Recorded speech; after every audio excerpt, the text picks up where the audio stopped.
I'm going to kind of follow the theme of what PED is saying, but end up at the end of the presentation with the question, are we listening? I'm going to break it down into kind of two sections, the saying and listening part, but within the saying part, I'm going to talk about what it's telling us about the cost to our industry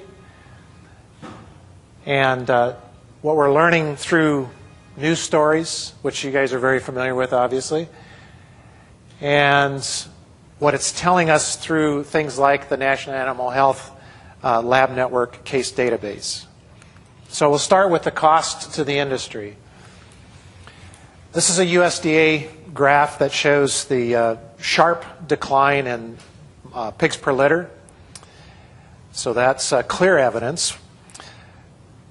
We wanted to identify a cost to the industry and try and make some projections as to what the cost of PED and swine delta corona is to the industry. And so we developed a production and economic model that looked at sows affected, duration and percent mortality of outbreaks across about 200 production systems and veterinary practices that represent about 4.3 million sows, and we've been doing that for the last year or so. When we first looked at the estimating the impacts just shortly after PED started, we were speculating on what we thought maybe the costs would be in terms of pig production. And in 2013, this was halfway through the year, after just a few months, we were speculating about 2.7 plus or minus. For 2014, we were speculating as an epidemic curve proceeded about 5.7 plus or minus, and then are speculating that next year, as the epidemic kind of wanes, to settle in for that year around 2.5 million. What we've seen so far from the data that we've tracked, and this is taking the 4.3 million sows, 200 systems and practices, and then projecting that to an industry-wide impact, is about, over the last 13 months, 6.9 million pigs, primarily made up of four components. The epidemic attributable mortality, that's the acute losses of pigs. And then for a certain percent of farms, they'll have a extended mortality longer than the typical of 4 to 6 weeks. And so about 400,000 is our estimate in that component. A post-epidemic chronic mortality, some farms experience extended periods of mortality above the norm, but below what they would in an acute outbreak.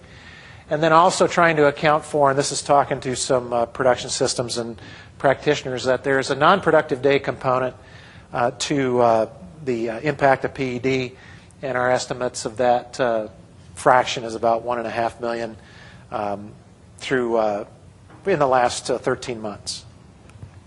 This just happens to be a Pareto chart that is a reflection of the percent of sows infected by production system and practice. And so each one of these bars is a production system, just numbered for anonymity purposes, but looking at anywhere from the entire sow base of that particular practice or system engaged, high percentages all the way down to a relatively low percentages on some of the other systems that are being tracked. But this is a kind of a rough estimate of prevalence within those systems and practices. And you can see some fully engaged and some a little more than fully engaged. That would be an example of a reinfection of a group of some of the sows that had been previously infected, so a rebreak, in other words. This is the graph of the same systems where it's looking at the percent of annual production lost by a producer in practice. And so again, each of these bars is a single practice or production system, and that is the percent of annual production lost attributable to PED. And so you can see it is fairly substantial in a lot of the farms, but it is quite of a range. This graph is just tracking across the 6 million sows in the U.S. roughly, the number of sows that have become infected. So this is a bit of a prevalence estimate of clinically affected sows, infected sows. And this is the by month figure. So the red dashed line is read off of this axis. The bars are read off of this axis. And you can see where it started back in April of 2013 through April of 2014. Right now, we're at about by our estimates, about 3.4 million sows affected, about 2.6 not yet affected, with a percentage of that sow base affected of about 57%. And you can see that based on our estimates, it seems to be waning as you would expect. Now, what I've done here is I've taken the University of Minnesota chart that looks at incidence. And so to contrast this line with the red line here, you can see some similarity in what they're seeing in the 718 herds that they're tracking, about 2.5 million sows in our estimates. They look relatively consistent. If you look at their cumulative incidence, their estimates of cumulative incidence just below 50%, ours about 57%, so they're relatively consistent as well. Now, one of the last things we did with this part of our analysis was to try and estimate what we think the rest of 2014 might look like in terms of estimated losses. And so we've got the 2014 full year estimates here. This is, the middle part here is saying if the rest of 2014 looks the same as 2013 same period, then our estimates would be that for 2014 losses would be around 6.6 million. If the rest of 2014 are 80% of what the same period 2013 looked like, the estimates would be around 6.1. And if they're 20% above it, that same period of 2013, our estimates would be about 7.1 million. And so somewhere between 6.5 plus or minus 0.5 million is probably where we'll end up for 2014. A very substantial loss for the industry. One of the things that I want to spend a little time covering is something that in a collaboration with the University of California, Davis Center for Animal Disease Modeling, they've had a website and a news service. The website is BioPortal, and the news service is Foot and Mouth Disease, or FMD News, for a number of years. They've also started one for African swine fever. And so we've been working with them for several years on applying the disease bioportal to area regional control for PRRS. And when PED popped up and PED started to be included in area regional control projects, we asked them to develop the PED, the news service for PED, which they did. This is just showing a little bit of information about the current subscriber base. There's about 600 subscribers currently, most from North America, but other continents represented as well. And in North America, most of them, of course, would be from the U.S. And Canada. This is just the subscriber graph over time for globally and then for the U.S. PED News has an RSS feed at the Swine Disease Eradication Center webpage, and also a link to PED News at the ASV PED webpage that can take you to the service to sign up if you're interested. Next thing I want to go to in terms of what PED is saying is talk about the National Animal Health Lab Network database and how there's a collaboration that is working at representing the NALM database in a more dynamic fashion. University of California, Davis, Iowa State University, University of Minnesota, and ourselves are collaborating with NALM to take the case data and put it on the Disease Bioportal platform. And so I want to just go through a little bit about using that platform and data that comes from the NALM labs to represent PED and swine delta corona cases. So we log into the NALM database.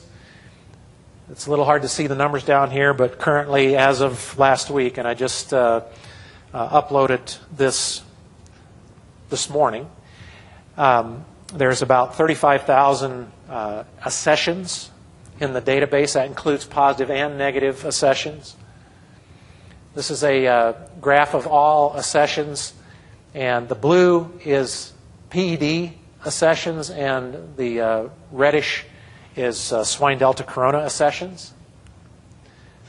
Obviously, there's a lot more PED accessions than swine delta corona because delta corona is more recent, and a lot more cases have occurred over time with PED, as well as swine delta is less prevalent at this point. Now what you're looking at is results. So we have inconclusive, negative, positive, retest, and suspect. And you can see that the total number of accessions tends to be increasing, although just in the last week, a recent drop that might be an artifact because it's typically a partial week. The data comes out midweek, Wednesday or Thursday. But total accessions tends to be increasing. Positive accessions tends to be decreasing, which, for our sake, as an industry, that's we like to see that. Positive accessions are about a third of the entire database. Interestingly enough, this is by state, and so this is total accessions by state, not diagnostic lab, but by state of origin. And so here we have Minnesota that has the most accessions in the NALM database, followed by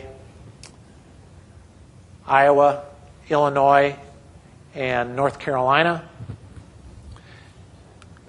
And if we look at it on a Pareto, you can see Minnesota has the most overall accessions, Iowa second most. But interestingly, about 1/4 of the total accessions from Minnesota are positive cases, and about half of those from Iowa are positive cases. And so even though Minnesota tends to send in the most cases total, Iowa has the most positive cases overall.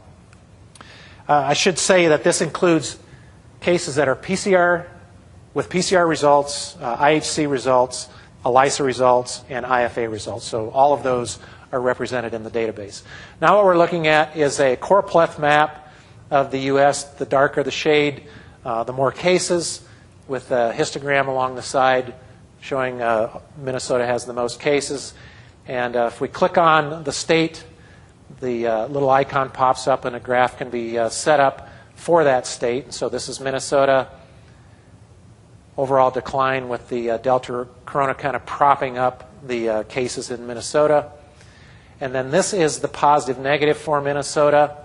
Tends to be trailing down. And negatives also trailing down, so total trailing down. This is state of Iowa, the swine delta corona cases, and then the PED cases, and then the positive in kind of the green color, and the red color is the negatives, the overall trailing down. As a bar chart. All right, now what we're going to do is we're just going to look at positive cases. So what I've done is I've gone in and selected a subset of the overall database and looking only at positive cases. And so this is combined PED and swine delta corona. And so you can see recent weeks it's trending down as you would expect it to and hope for. Again, just separating out the PED and the swine delta corona cases for the country. Now we'll just break it down and just look at PED only.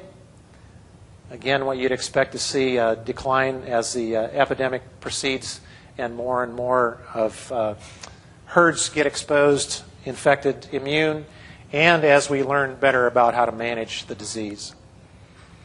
Looking at a graph on PED cases for the state of Iowa, declining down. Minnesota's declining down. North Carolina tends to be relatively flat. Illinois is declining down, but more recently they had quite a challenge this first quarter of 14. Oklahoma's tended to be relatively flat. Kansas, relatively flat. Ohio's been trending down. Indiana's been trending down. Missouri has come up more recently and stayed relatively high, at least for on the scale of Missouri. Michigan's been trending down, and Colorado has been increasing more recently. Nebraska has come up relatively recently and staying somewhat high. Just a different way of representing the data from a choropleth as opposed to a bubble. This is a little movie that I'm going to skip.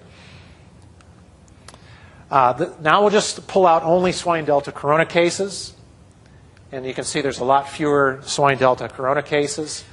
The first ones reported through the NALM system week 11 of 2014. And we've seen a rise, but lately a decline in the number of cases for swine delta corona. Again, Minnesota seems to have the most swine delta corona. Here's the Minnesota graph. Illinois has quite a few, second most. Indiana, Ohio, and Iowa's fifth, even though there's a lot more PED cases coming from the state of Iowa sites. All right, I want to finish up with the, I think, most important part, and this the least time spent here and now, but deserves much, much, much more time as we go from here, is PED speaking. We've seen kind of what it's been saying, but are we listening? This is a graph of the GenBank database that shows the percent of sequences in the GenBank database that are S gene sequences. Over half of the sequences in the database come from China. A lot of them are not reported as a country of origin. Certainly some of those are from China as well as other countries. Second most known country, Thailand, South Korea, Japan is here. The other thing from the GenBank database that I think is quite interesting is if you look at the more recent years and look at 2010, 2011, bigger piece of the pie, 2012, even bigger piece of the pie.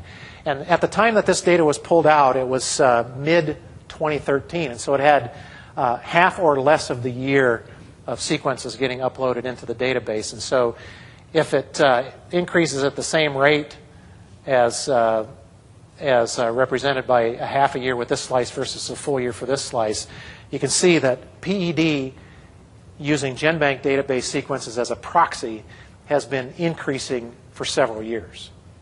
Okay, to me, what that suggests is, and this is relevant to listening, is what are some ways that we, as a U.S. industry, can see what's out there and pay attention to what's out there and understand if we're at greater risk now than we were a year ago or the year before. And if so, what are we going to do about it? What are we going to do to be ready? What are we going to do to be ready? I'm going to go through 3 slides, and the slides come from another presentation, but I've changed the title of the slides of what listeners do. Okay, if we're really listening, this is what we would do.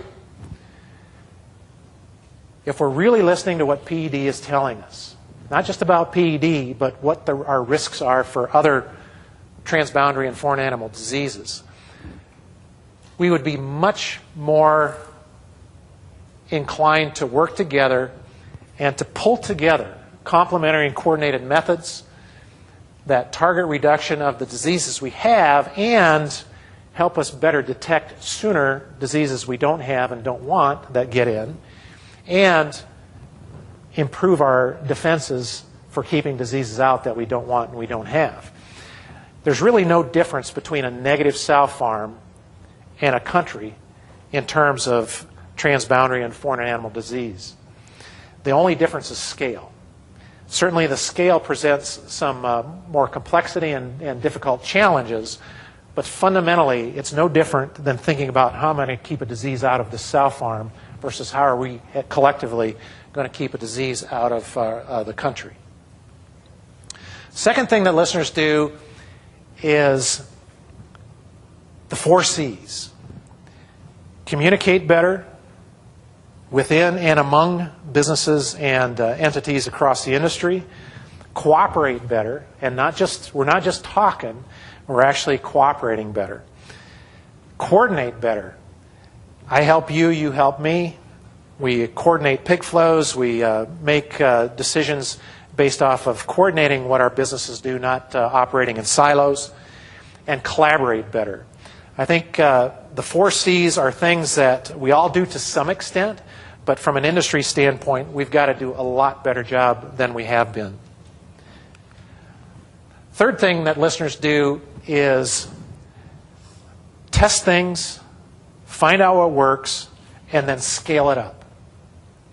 Area regional control has been an approach that has been tested for several years, gone through proof of concept, and I think weathered the proof of concept scrutiny quite well.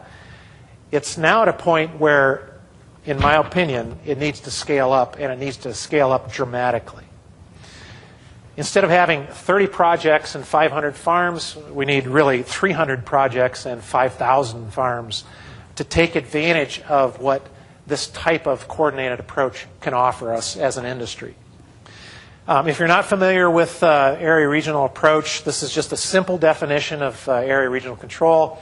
Is producers and veterinarians working together with their neighbors and business partners so that together they achieve greater sustained improvement in health and productivity in their neighborhood than anyone can achieve on their own.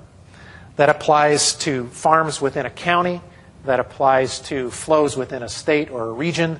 That applies across the country. It's relevant at every scale, all the way up to the national and even continental levels. And I'll leave you with this slide. It's a favorite quote from Ben Franklin, and I think it's very relevant when we talk about area regional control. Tell me and I forget, teach me and I may remember, involve me and I learn. And engaging in evaluating and scaling a coordinated, collaborative, communicative, cooperative approach like an area regional approach is a way that we all can involve ourselves and consequently learn.